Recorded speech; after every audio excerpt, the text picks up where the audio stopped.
Buonasera a tutti e bentornati a Liberamente, variazioni e scorribande qui su Radio Libertà. Allora, la notizia politica di giornata è che Giuseppe Conte batte Elly Schlein sul suo terreno, cioè quello della supercazzola. Premessa dovuta. Pochi giorni fa Elly Schlein, in un'intervista a Repubblica, insomma in un dialogo col microfono, in un'intervista a Repubblica, aveva assicurato: abbiamo risolto le divisioni al nostro interno, ora c'è una coalizione unita, per quello si parla solo delle divisioni della destra, sfiorando il ridicolo, dal momento che il suo teorico principale alleato Giuseppe Conte mette in discussione esista, diciamo, questo come posizione storica, un'alleanza tout court per forza a prescindere. Valuteremo sempre nei programmi la posizione già essa supercazzolara di Conte, ma oggi ha superato Elly Schlein, se stesso, la sua pochette, chiunque nell'arte, forse fino il fondatore Ugo Tognazzi nell'arte della supercazzola. Esternazioni di Giuseppe Conte in un dibattito moderato da Bruno Vespa al suo forum Masseria 2026 nella sua tenuta di Manduria in Puglia. Apparteniamo alle famiglie tradizionali della sinistra, ma non di sinistra.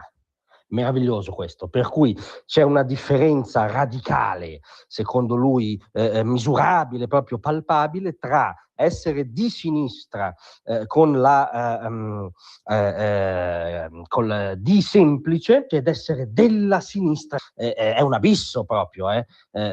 Progressista sì, aggiunge Conte, quindi progressista sì, ma non di sinistra, quindi progressista di destra.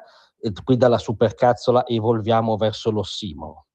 Progressista ci consente di abbracciare un campo più ampio di quello della sinistra, ma non credo proprio, soprattutto oggi, che l'agenda progressista è in gran parte l'agenda woke, l'agenda arcobaleno, l'agenda ultradirittista sul campo e nei fatti sostenitrice di qualunque turba politicamente corretta, che un'agenda progressista ti permetta di parlare anche al di là del recinto della sinistra, come dire, solo nei sogni più proibiti di Giuseppe Conte probabilmente. E infatti aggiunge uno spazio dove non ci sono solo partiti di sinistra tradizionali.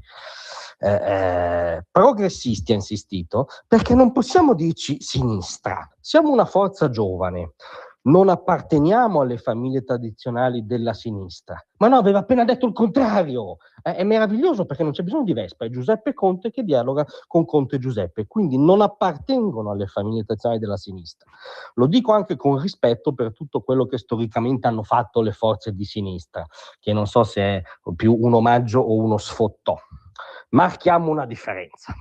Allo stesso tempo, la definizione progressista è una formula che ci consente di abbracciare un campo più ampio, in contrapposizione alle forze conservatrici nel migliore dei casi e reazionarie come questo governo.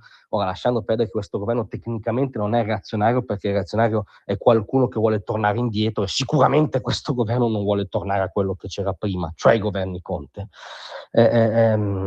Ma se Conte abbraccia un campo più ampio, che però non è reazionario, non è conservatore, è di nuovo un campo di sinistra, metteteci della con la Shoah, non so cosa dovete metterci, ma di cosa diavolo sta parlando, dove si colloca, in un suo iperuranio personale, non si capisce. Ci consente quindi, continua Conte questo posizionamento, di avere uno spazio dove non ci sono solo i partiti tradizionali, ma c'è anche la possibilità per una forza come la nostra. E qui comunque dobbiamo constatare una novità, cioè che non c'è tutta questa contrapposizione nella storia del Movimento 5 Stelle tra la stagione di Beppe Grillo e la stagione di Giuseppe Conte, perché il filo conduttore, il fil rouge, non so se rosso nel senso storico di sinistra, ma insomma la costante di questo movimento è la sua irresistibile comicità. Grazie a tutti, a domattina.